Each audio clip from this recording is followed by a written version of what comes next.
I'm Houchin with the Berklee Institute for Arts Education and Special Needs, and today I'm here to talk to you a little bit about the Skoog. Now you might be wondering, what is the Skoog? It's kind of a weird looking thing. Looks like it's made out of rubber. Well, the Skoog is a tactile musical interface. Say that with me. Tactile musical interface. Don't you sound smart now? Really what it is it's a squishy cube that you can press to make sounds like this.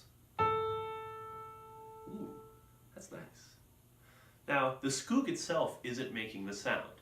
The Skoog pairs via Bluetooth with an iPad or an iPhone and uses the Skoogmusic app to control the sound.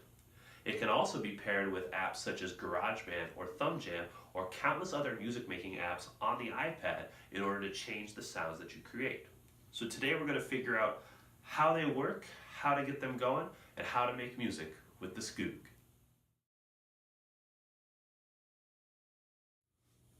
Let's go ahead and get started with the Skoog.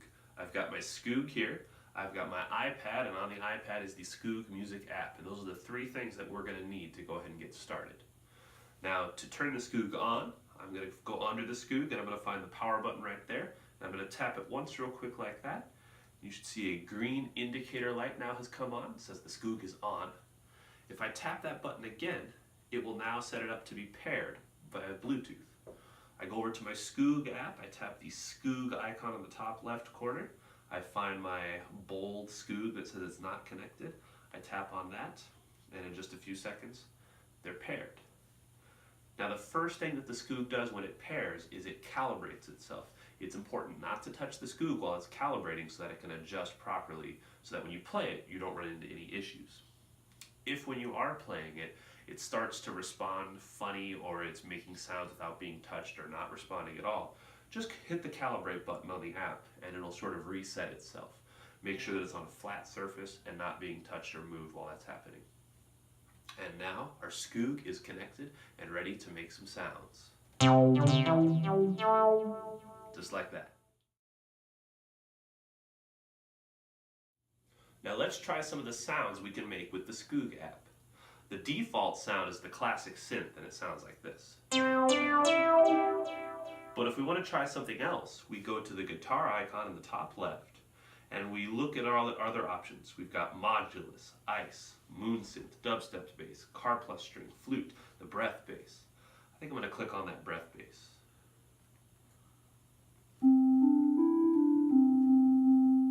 That one sounds really nice. We can also change the notes that are assigned to the different sides of the Skoog. If we go to the top left and click on the little 8th note, we can change the pitches that are assigned to the instrument. First, you could change your tonic or your key, and it has all 12 keys. You can change the octave that the Skoog is in, so if we lower the octave, we get something that sounds like this. There's a lot of bass to it. But if we raise the octave, we get something that could sound like this. So really manipulatable. We can change the scale or the mode that the Skoog is just generally set in. It's currently set in major or Ionian, but we could put it in Dorian, Phrygian, Lydian, Mixolydian, or Aeolian. And if you really want to get specific with the notes you're using, you click on the Notes key down at the bottom, and you can individually map the different pitches to the different sides of the Skoog to fit whatever sort of piece of music that you're doing. It's really customizable and really versatile in that aspect. You simply go to the color that you want to change, and you slide up or down until you find the pitch that you want, just like that.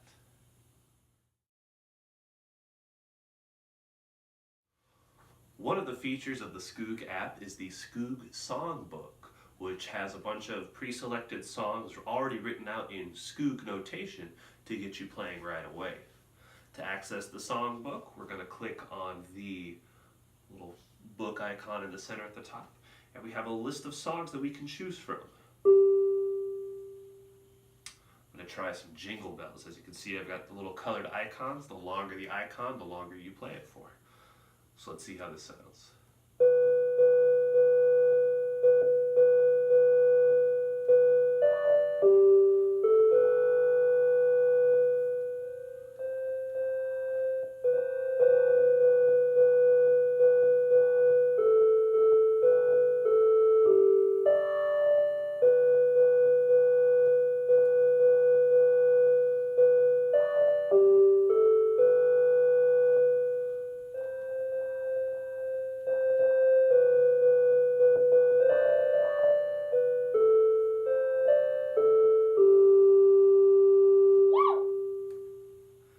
a little cheer when you play it all the way through. It's really easy to understand, really intuitive, especially for kids to understand, and they have a lot of songs that you might be doing in your classroom.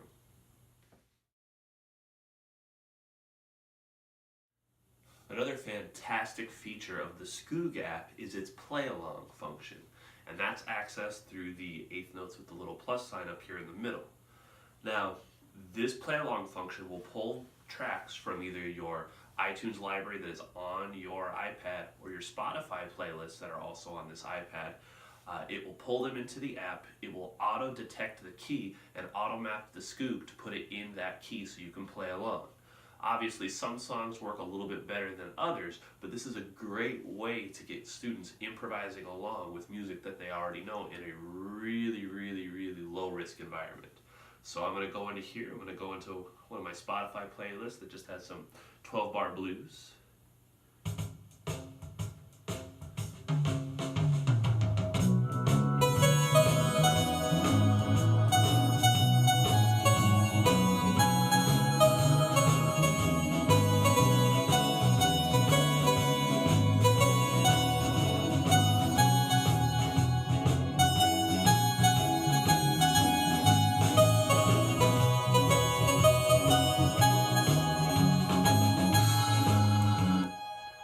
As easy as that. Really fun to play around with.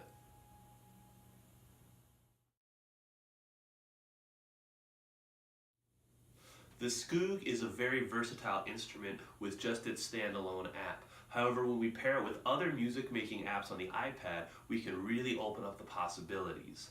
The most popular app that people use to make music on the iPad is obviously GarageBand. So I'm going to give you a quick rundown on how to make a Skoog, a controller for a GarageBand sound. So first what we have to do is prepare our Skoog to become a MIDI controller. To do that, we find the little MIDI icon in the top. And we'll see we have two options, MIDI on and off and audio on and off. And right now your audio should be on if you're hearing sound from your Skoog. So the audio refers to the audio coming out of the Skoog app. If we turn that off, no more sound is going to come from our Skoog, at least through the app. But what we are going to do is we're going to turn MIDI on. So now our Skoog is primed as a MIDI controller. Okay, so that's all we need to do in the Skoog app. I'm going to switch over to GarageBand.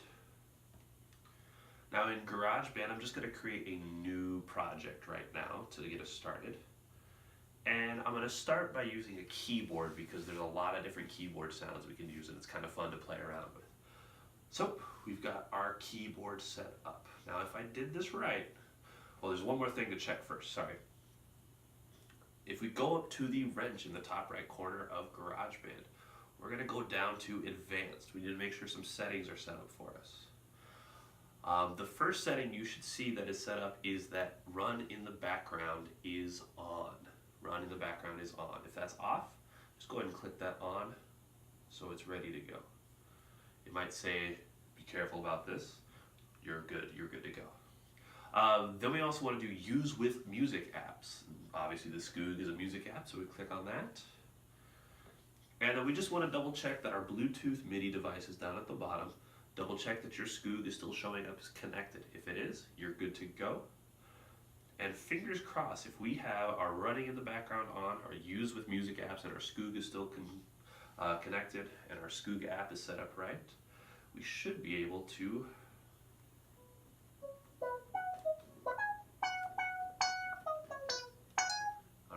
So I've got this on a smooth clavichord right here. Let's see something else. Well, let's just do a classical grand piano.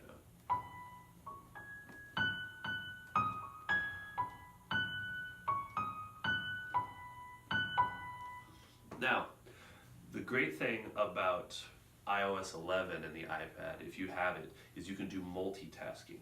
And the Skoog app actually works really well with that. So if I swipe up at the bottom, and I take my Skoog app and I hold down on it, I can drag it up and I can put it, let's put it over here. And I can have my Skoog app up as I have my GarageBand up. And the reason that might be helpful is because if you want to change the pitches that you're hearing, you can use that while you're still in the GarageBand app. So I want to be in the key of C. Good. And and I can change my octave. I want the lower octave of the piano. Or let's go even lower.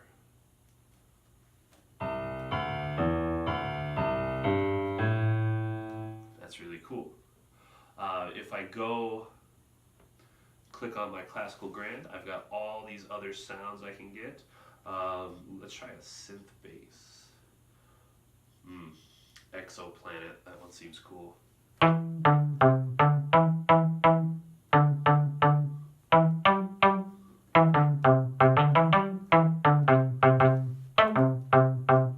That's pretty cool.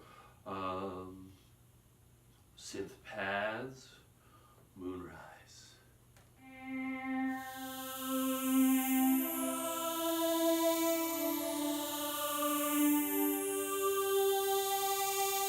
That was really nice. And you know, sometimes I want to jam on the Skoog with my students playing the recorder. I can put it in flute. And let's see.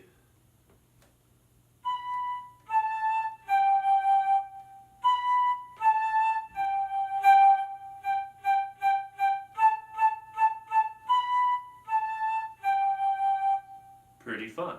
So when you pair the Skoog with GarageBand, you've now opened yourself up to all these other sounds and all these other possibilities, and you can really start to play around and find a very unique voice for your Skoog.